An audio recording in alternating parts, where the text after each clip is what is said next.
ওয়াকাদা রাব্বুকা আল্লা তা'বুদু ইল্লা ইয়াহু ওয়া বিল ওয়ালিদাইনি ইহসান। আল্লাহ তাআলা রাজ্ঞা বলেন, হে দুনিয়ার মানুষেরা, তোমরা শুনে রাখো, আমার ইবাদত করার পরে আমি তোমাদের উপরে তোমার মা বাবার ইহসানকে ফরজ করে দিয়েছি। মা বাবার ইহসান কেমন জিনিস, কি জিনিস বুঝাইতে গেলে মুফাসসিরিনে আল্লাম বলেন, তাফসীরের ভিতরে পাওয়া যায় তোমার মা বাবা যে পরিমাণ তোমাকে অর্থ সম্পদ টাকা পয়সা দিয়ে মানুষ করেছে, লালন পালন করেছে, তার চাইতেও বেশি দেওয়ার নাম, করার নাম হচ্ছে ইহসান। রাসূল আরবি সাল্লাল্লাহু আলাইহি সাল্লাতু ওয়াস সালাম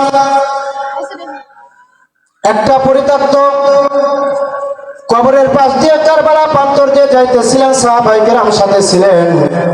আল্লাহ রাসূল সাল্লাল্লাহু আলাইহি সাল্লাতু ওয়াস সালাম যখন রাস্তা দিয়ে চলাচল করতেছেন, যাওয়ার পথে দেখতে একটা কবরের ভিতরে, কবর থেকে জাহান্নামের আগুন দাও দাও করে জ্বলতেছে। আল্লাহ রাসূল দাঁড়িয়ে গেলেন, সাহাবায়ে কেরাম দাঁড়িয়ে গেলেন। যাওয়ার পরে আল্লাহ রাসূল সাল্লাল্লাহু আলাইহি সাল্লাতু ওয়াস সালাম কালামুল্লাহ থেকে কিছু তেলাওয়াত করলেন, দুরূদ শরীফ পাঠ করলেন, সূরা তেলাওয়াত করলেন। সূরাতুল ইখলাস তেলাওয়াত করার পরে আল্লাহ রাসূল সাল্লাল্লাহু আলাইহি সাল্লাতু ওয়াস সালাম কাবার মালিক আর শাহজিমের মালিক আল্লাহ তাআলার দরবারে দুখানা হাত তুললেন। আল্লাহ রাসূল সাল্লাল্লাহু আলাইহি সাল্লাতু ওয়াস সালাম যখন দোয়া করলেন, সাহাবায়ে কেরাম দোয়া করতেছিলেন, হাত তুলে আমিন আমিন বলতেছে।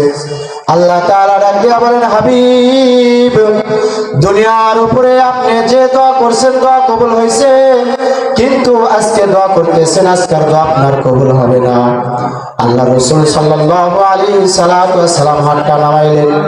সাহাবায়ে কেরাম জিজ্ঞাসা করলেন, ইয়া রাসূলুল্লাহ, ইয়া হাবিবাল্লাহ, আপনি তো রাস্তা দিয়ে চলতেছিলেন, হঠাৎ করে দু হাত তুলে আসমানের দিকে দোয়া করতেছিলেন, আবার হঠাৎ করে হাতটা নামায় ফেললেন, কি হয়েছে, কি জন্য হাতটা তুললেন?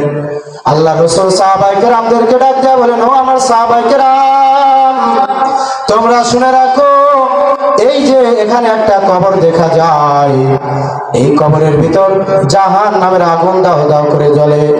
এই জন্য আমি তো দয়ার নবী, মায়ার নবী, আমি তো সহ্য করতে পারি না, এই জন্য আমি দু হাত তুলে তার জন্য দোয়া করলাম।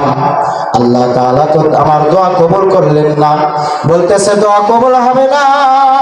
হাবিব, আপনি হাতটা নামায়া ফেলেন, এই জন্য আমি হাতটা নামায়া ফেললাম। সাহাবায়ে কেরামদেরকে ডাক দেয়া বলতেছেন, ও আমার সাহাবায়ে কেরাম, যাও দেখো মহল্লার ভিতরে, এলাকার ভিতরে এলান করো, আল্লাহর রাসূল অমুক কারবালা প্রান্তরে মানুষদেরকে একত্রিত হওয়ার